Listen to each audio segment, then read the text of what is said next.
vais avec vous mettre en place une toute petite application qui permet de créer et afficher une liste de tâches.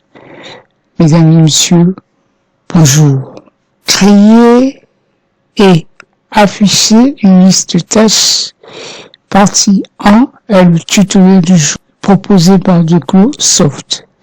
Ce que je vais faire, c'est de tout simplement créer cette application à travers le HTML, le CSS et le JavaScript. Je le reprécise, il s'agit d'une application alors toute simple. À la longue, on va essayer de voir comment faire les choses de façon un peu plus complexe. Alors,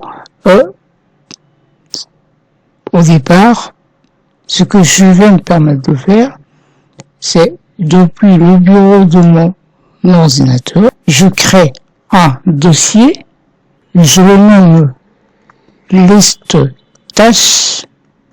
Je signale que ce dossier contiendra tous les fichiers liés à la dite application.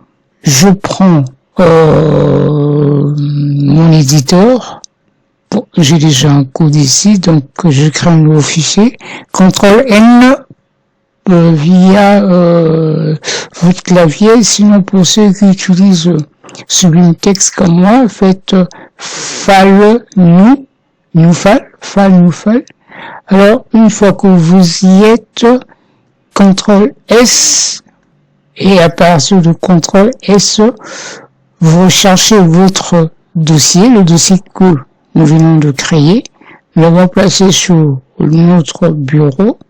Et voici le dossier, il est bien là, liste tâches. Dans ce dossier, nous créons notre tout premier fichier. Il s'agit d'un fichier HTML. Nous allons nommer ce fichier, écoutez, liste tâches.html. Ici, je vais mettre un bout de code et par la suite, je vais vous expliquer ce code. Voici, le code est là.